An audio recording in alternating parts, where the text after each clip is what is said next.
Hey guys, this is Zach, amateur radio call sign Whiskey 9 Zulu Kilo, and today we're going to be walking through how to tune the Comet Hotel Fox Juliet 350 mic. Now this antenna is a bit tricky. Not a lot of people like this antenna. I have owned it for about a year. I have used it on and off for the full year, and I understand. I understand why not a lot of people like it, and I'm not fully into that crowd. I think that this antenna does have its place, and it has saved my butt a few times. This video is not going to be a full antenna review. I trust you to make your decisions on whether or not to buy this, and I'm definitely in no position to tell you. But just as an overview, this is an adjustable, I call it a hamstick. I don't know if it's technically called a hamstick, but it's a telescopic and adjustable whip, basically, antenna. And it has three main components. So it has the base. I have a little right angle connector on it. Highly recommend that. And so it's got the base with a handful of antenna taps. These taps are used for specific bands. This is a massive loading coil. This is the actual antenna part. They screw into each other and they extend out, and it's some like 5 feet long. So it's a girthy antenna. It is get the full thing in view there. It's not a small antenna, but it's most of the antenna is in the loading coil here at the bottom. So, like I said, this is not a complete antenna review. I'm just sort of describing it here. Each of these taps are for certain bands. There's also an added loading coil that you put between the base and the whip. And then you screw this in here. Now you have a longer loading coil. That's for 80 meters and 80 meters only. And this does work as well. This antenna comes with a little instruction piece of paper. This is useful almost exclusively for finding out which taps you need to use for certain bands. Beyond that, you can pretty much burn the paper. It does have adjustment recommendations. They are completely useless, and depending on how you set it up and how long your radials are, you're really gonna have your own personal time. I don't know who put together this instruction pamphlet, or what conditions they set this antenna up in, but it's not gonna help you. This antenna is very similar, I would actually argue pretty identical to the MFJ 1899T, I think is the model number. And again, basically the same antenna, big telescopic whip with a big loading coil. The only difference is the Comet has a UHF connector at the bottom, and the MFJ has a BNC. And I guess the MFJ also includes 80 meters in the main loading coil. There is no separate loading coil for 80. This antenna these antennas rather. If you own the MFJ version, all of these same rules are going to apply. Your measurements might be slightly different. This antenna is not magic. It's not. There's no such thing as a magic antenna. For, call it 20 meters, which is what I use this antenna most for. The thing's supposed to be 30 feet long, and it's 5 feet long. It's not efficient. This antenna is not the antenna to beat all antennas. It is, however, resonant on every band between 80 and 6. But yeah, so the only other thing you need behind you here is a counterpoise. Like I said, this antenna is not magic. This is effectively an end-fed quarter wave antenna with no toroid in it. So you need a counterpoise to use this antenna. I use a steel tape measure. This is a Luskin. I can't recommend this particular brand because This broke last night and it is no longer going in. Yes, the lock is up. Some moisture got into it. I don't care. I have enough wire laying around that I just use this for fun. So yes, you absolutely need a counterpoise. It doesn't necessarily have to be tuned. This is a 25-foot tape measure. I have used it on the 40 and 80 meter band, and I have made contacts on plenty, on all those bands. So obviously 25 feet isn't even enough for 40 meters, let alone enough for 80, but you can get an SWR match. It's just not going to be efficient. So let's talk about how to actually tune this thing and get an SWR match, which is why most people don't like this antenna. So let's go. Okay, so we're outside. Let's take a look and let's get this thing tuned. So again, all you need is the antenna, a counterpoise, and I try and use some way to mount it. Now you can mount this straight to the back of your radio. Asterisk. You should not be running full power with this antenna straight on the back of your radio. Now there's two reasons for that. Reason number one is the obvious. You should not be putting your head very close to a 100 watt antenna. That is not good for your mental health. That is not good for your physical health.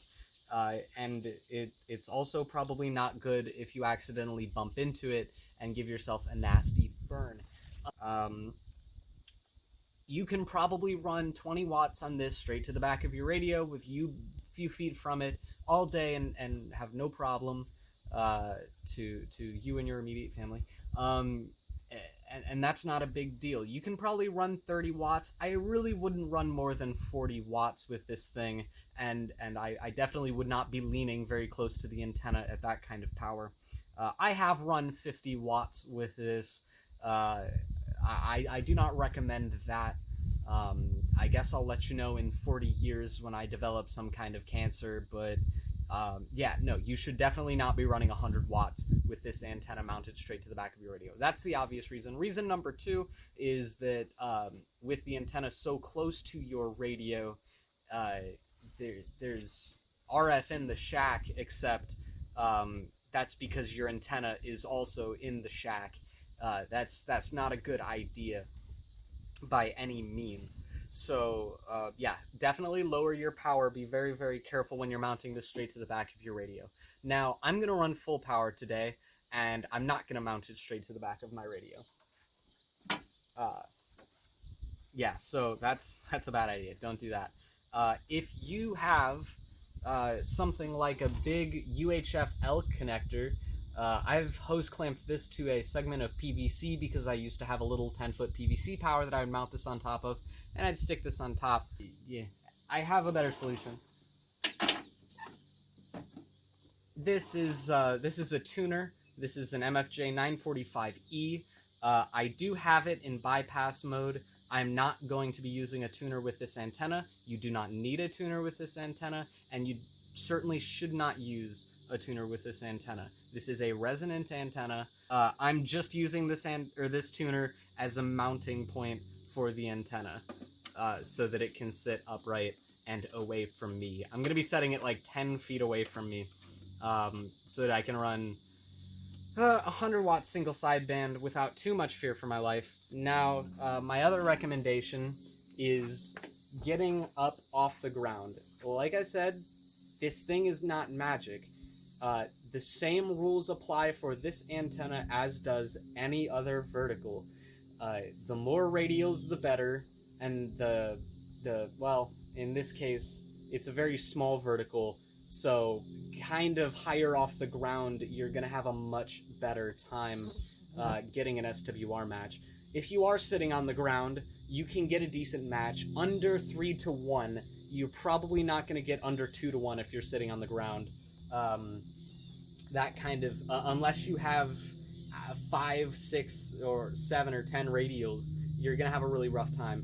But if you get up off the ground, you can get by with just one radial, and you can get a 1.1 to match on this antenna.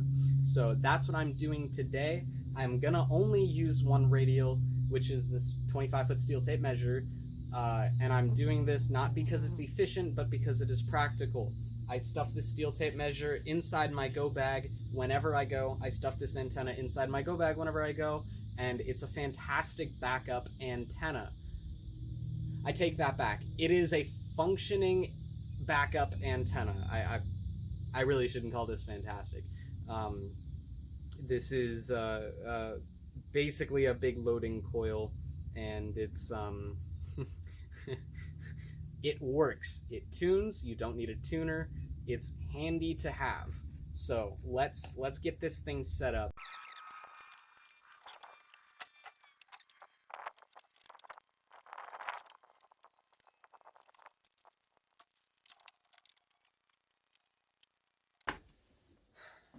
Alright, we're back. We got the antenna sort of set up here.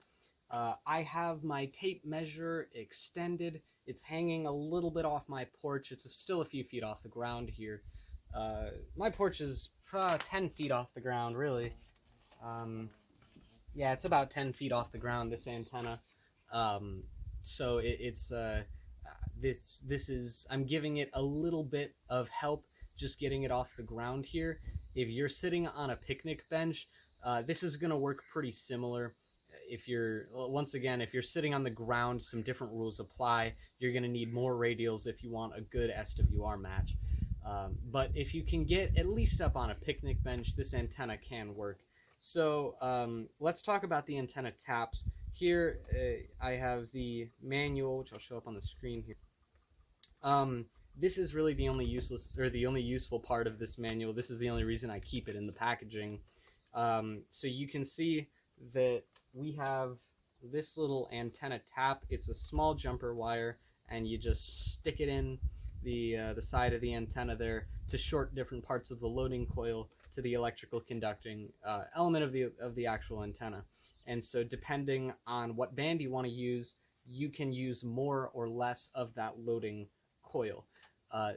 I said it before and I'll say it again, this antenna is not magic. This is this is one heck of a compromise we're making here. And so on the lower bands where this antenna is supposed to be 120 feet long and it's in reality 5 feet long, it's not going to be very efficient. It's going to be very high Q.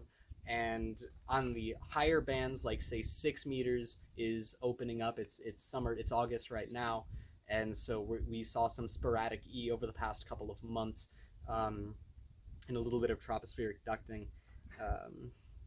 So 6 meters, 10 meters, even down if you want to go to 12, 15, 17, this antenna is going to be a lot more efficient. 20 meters is really what I use this most for. Beyond that, it really kind of starts to fall apart. I have made plenty of contacts on 40. I've made one contact on 80. I mostly work single sideband, but yeah, this antenna does work, but it's not super magic. So let's short this thing. Let's tune up 20 meters. So we've got that shorted to for 20 meters, about 14 megahertz, and we're gonna extend this thing out now. The antenna itself extended completely, you're not gonna get a good match. This thing right now, extended completely, is probably close to a good match, down at like 6.3 megahertz. This thing is not good out of the factory for being fully extended. We need to shorten this whip. Ideally, we would tune our tape measure counterpoise as well.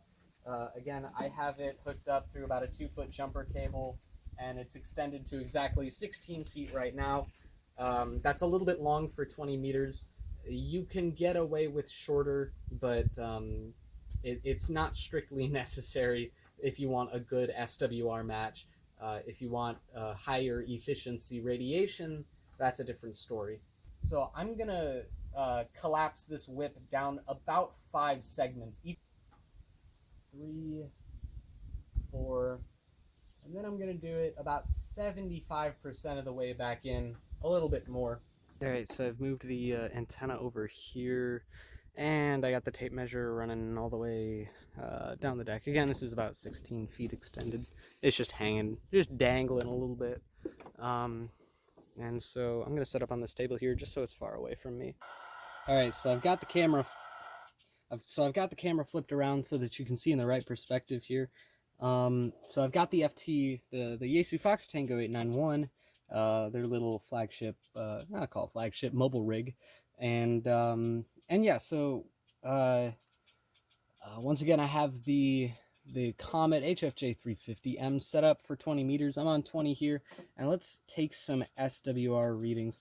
I really don't know. Yeah, you've got that flashy FPS dealio thing. It's I'm not sure if I can do much to compensate for that. But let's take a look at some SWR measurements. So at the bottom of the band, again, I'm running low power. I've got it set to 5 watts in AM mode. I've got VFO on fast so that I can do some sweeps here. Let's take a look at the bottom. And we're running about 1.4 to 1 SWR. Now if we move up the band here we go. It starts creeping up. It's almost at 2 to 1.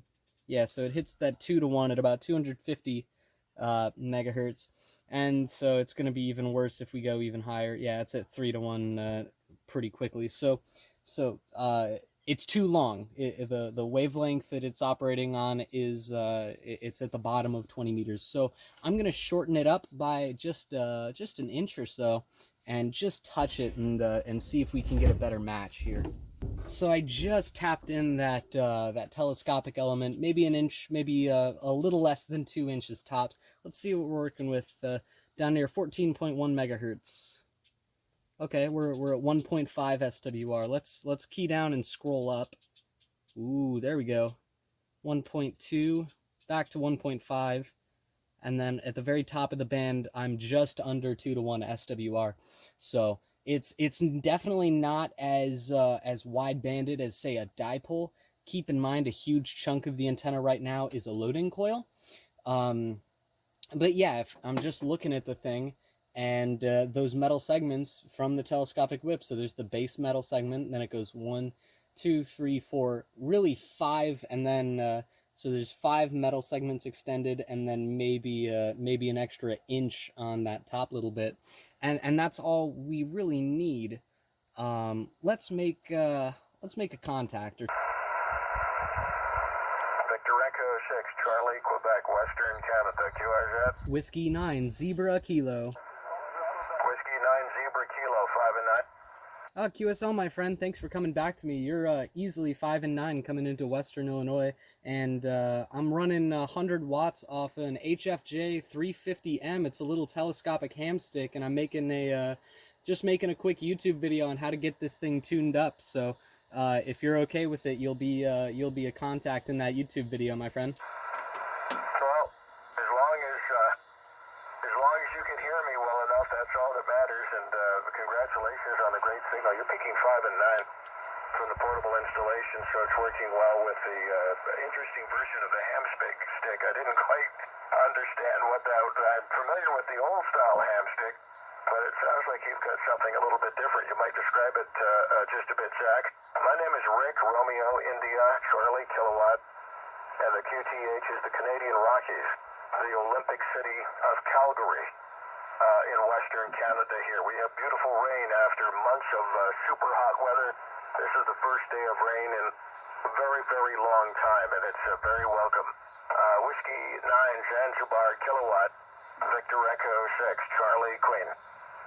Yeah, roger that, Rick. Thank you so much for the good signal report. I'm glad to hear it. And yeah, sorry, I call it a ham stick. It might not technically be considered that. It's a if you're got access to an internet connection, go ahead and look up the Comet Hotel Fox Juliet 350 mic.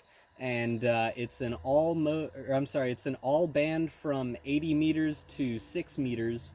So I guess not every band, but it's just got little taps in it, and you gotta tap the antenna in the loading coil, and then adjust the telescopic whip, and you can get almost perfect SWR on it. So I've got it tuned to 1.3 right now, and a lot of people don't like this antenna because they can't get it tuned, and so I'm just making a quick video to share with a few friends on how to get this thing working and on the air. So this has been an absolutely fantastic demo. I'm glad to hear my signal's making it all the way to the Rockies over there, my friend. So I'll keep it short. I know you got a whole pile up going here, so you got a fantastic signal coming into the Midwest. But thank you so much for the contact, Rick. I'll shoot you an email if you've got your email on your QRZ page. I'll shoot you an email with the link to the YouTube video once it goes up. So I'll let you get back to it. There's plenty of contacts. And just for completion's sake for the log here, the name here is Zach, Zulu Alpha, Charlie Hotel. But I'll turn it back to you for a final, and then I'll let you go. Yeah, okay. I'm familiar with with an antenna like that from about 25 years ago called the Outbacker, and I don't know if they still make it. It's called the Outbacker, and you could adjust the performance or the band selection by a wiretap, a banana plug configuration on the antenna itself. And it used to be quite popular. I'm not sure if they're still making the Outback antenna, but it sounds similar, but likely the Comet is an updated version of that. It's certainly working, and that's the bottom line. 73 Zach, W9 Zanzibar kilowatt in the Midwest. The Canadian Rockies here. Victor Echo 6, Charlie, Quebec. Bye-bye. All right, 73, my friend. Have fun. Victor Echo 6, Charlie, Quebec. Anybody, anywhere.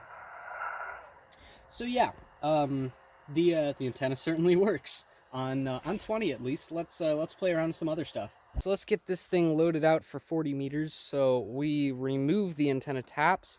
This is per the manual, and so this is the we're using the most amount of coil as we can here. Once again, just as affirmation, the tuner is off. That button at the top is in bypass mode. And you can look up that model number and verify I'm not lying to you here. So let's get this thing sorted out. So we removed the antenna tap, and we're gonna shorten this this whip here by about 4 segments. So let's go 1, 2, 3, and then let's go, I'm trying to do this one-handed here. Let's go just short of 4. And let's screw it back in and let's see how our SWR is. So again, this is a compromise here. I'm not adjusting my tape measure. It's a short counterpoise compared to what 40 meters is supposed to be, and so if that gives you any idea, we really don't need the counterpoise to be exact. If you want it more efficient, add more counterpoises. This thing's gonna work a hell of a lot better than it does. And as you can see, we just made it to sounded like the sort of the west coast on the Canadian border there. So it's putting out some work. All right, here we go. So we're on 40 meters. Again, I'm gonna switch back to AM, and just so we can get a carrier here, and let's check our SWR. So again, I retracted it about a little over 3.5, almost 4 segments, and I just so happen to know, because I've done it before, that that's as much as you need for 40 meters. As you do your own experimentation, and I'm not going to do every single band here today, as you do some more experimentation, you'll start to get a feel for how short the whip needs to be in order to get it resonant on whatever band you want. So let's take a look at 7.1. What is our SWR at 5 watts AM? Let's go. Oh, 3-1. Let's sweep this up the band and see if we made it too short. No, we made it perfect. Here we go. 1-to-1 match on 7.23 megahertz. That is fantastic, actually. And again, my counterpoise is actually too short right now. It should be 30 feet, but it's not. It's just under 20. So we're getting a good match there. Now it's I don't know, 145. So I'm not going to make contact on 40 meters, not with this antenna anyway. I'm sure I could if I tried, but I'm really not going to sit here and call CQ for 45 minutes. I'm sorry. But I've definitely made a contact on 40 meters. Again, I'm in Illinois, and I've made a contact on 40 meters to the west coast. Just a few days ago, I was using FT8 at 50 watts, and I made it to Kilo India 6 November Alpha Zulu. His channel, I'll link in the description. It's Ham Radio Crash Course. Fantastic channel. I'm pretty active on the Discord server there. So this antenna certainly works on 40 meters. Now, given that was FT8 and not single sideband, I have made a 20-meter contact that I'm very proud of. This was, I don't know, last year. I made it to Germany off the HFJ-350M on 20 meters on single sideband. Again, we're at the bottom of the sunspot cycle here. I was running 6 watts out of a Fox Tango 818. It works. This antenna isn't a dummy load as much as some people like to say. It's just not a full-size dipole. So we've plugged our antenna tap back in. It's supposed to go into terminal 0 and then terminal 3. So 1, 2, 3. And if you don't have the manual on you, you can actually tap it and see how much noise you're getting on your receiver, and that will give you a pretty good idea of where your which one of these your tap needs to be in. So I've never actually tuned up 17 on this particular antenna, so I'm going in blind. Let's go see what it's got. 2 segments retracted right now. Let's go see what kind of SWR we can get. Probably not good, but it'll give us an idea if we can find that resonance spot. All right, so let's take a look here. Let's go to the very bottom of the band, just a hair above it here. And our SWR is 2.5. Let's sweep it up and see what kind of, I'm in fast mode. Let's sweep it up and see what kind of match we got across the band. Okay, so it's pretty solid 3-to-1 SWR. Let me see if I can shorten it and get it a little bit better. All right, so I just folded in another segment here, and actually a little bit more. So I folded in one more segment and then a half of one. And on 17, we're getting, let's go to 17.1 here. Oh, 1.7 roughly. Let's go to the bottom and then sweep up, see what we get. All right, pretty solid across the whole band. It's a little bit better at the top. I'm gonna count my blessings here. So it's a little better at the top, and you know what? That's good enough for me. A 1.1, and you can see that was 5 watts AM. If I whistle at 100 watts single sideband, that's not going to change too much. Yeah, see, it's up to 2-to-1 now. So not awesome. I could touch up my counterpoise, and I could do some things to get this probably under 1.5. I'm not going to put in the time here to do that. See if, yeah, 17's not doing awesome. I really don't hear anybody. I hear a tad bit of FT8, just a tiny. Nah, see, that's gone now. Yeah, the solar conditions are not awesome. I'm not going to be making any contacts on these upper bands here, but anywho, that's about how it needs to be done. So let's go to the big guns here. Let's go to 80 meters. This is by far the trickiest. 40 was pretty hard, but 80 meters. The problem here is that now we've added this second loading coil between the base and the whip. As you add more and more loading coil to antenna, I'm not an expert on antenna theory here, but from my experience, as you add more and more of a loading coil, your antenna is going to become much more high Q. Also, as you move lower in bandwidth, or I'm sorry, as you move lower in frequency, so 80 meters is between 3.5 to 4 megahertz, and that's very low. It's actually still high frequency, but it is very low frequency compared to some of the other bands we're used to dealing with. So here's it's also a big band. So here's the deal. I've added the loading coil, and I've already collapsed like 5 segments, 4 or 5, I don't remember, but like roughly 5 segments of this whip because I know that the whip is too long. So we're going to start there and then sweep an AM carrier across the whole band and just see if we can find that resonance spot. It may not even be inside the band. It may still be below 3.5. So let's take a look. All right, so we're on 80 meters. We're in AM mode. Let's take a little look here. So this is probably going to show an extremely high SWR, but let's give it a go anyway. 3.85. Oh yeah, very high SWR. Okay. First of all, let's do a quick, I really don't like transmitting with high SWR, even at 5 watts. Let's do a quick sweep and see if there's any spot where we can just hear better. So let's go to the very bottom and see if there's more noise or less noise compared to the top.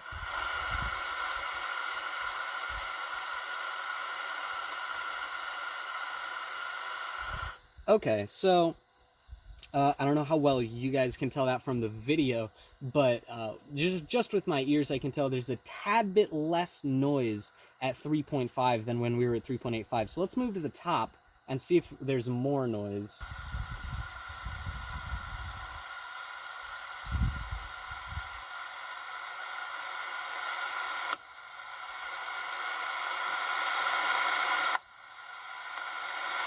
Oh wow, okay, so I'm sure you guys were able to hear that. That was a pretty big difference. So our antenna is definitely resonant above 4 megahertz. I'm actually going to go lengthen it just a tad, but before we do, let's do a quick sanity check and see our SWR. 3.980, let's go.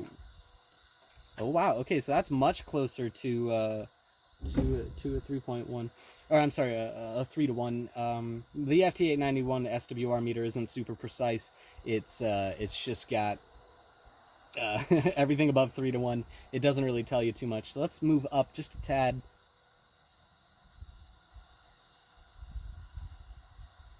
Okay, so you can see that SWR was creeping down. I'm gonna go lengthen our antenna by just a hair and see if we can get it within the 80 meter segment. Okay, so I've extended the whip by about 3 inches at the top. Let's take a look at our SWR here. Whoa, back to high. All right, so this is what I was talking about. We have an extremely high Q antenna here. This thing is really only going to be resonant for plus or minus like 20 kilohertz here, which is absolutely nothing on 80 meters. So let's sweep it down and see if we can find that dip. And there it is. 3.933 megahertz. But look at that. 1-to-1 SWR. That's gorgeous. Especially on 80 meters. Now this thing is even a little bit more of a dummy load here. There's a lot of coil in that thing, and I don't think you're supposed to run 100 watts. I'd have to check the manual.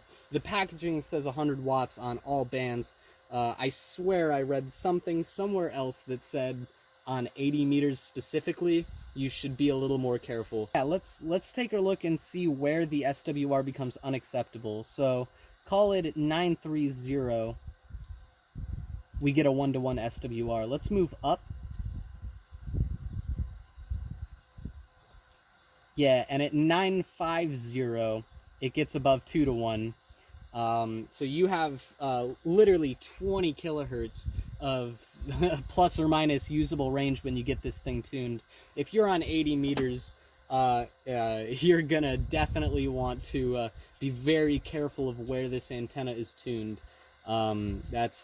It's extremely high Q. Now the good news is you've got fantastic native out-of-band rejection with something like this compared to a more wide-banded dipole. You can take that how you will, but it's not super efficient on 80 at all.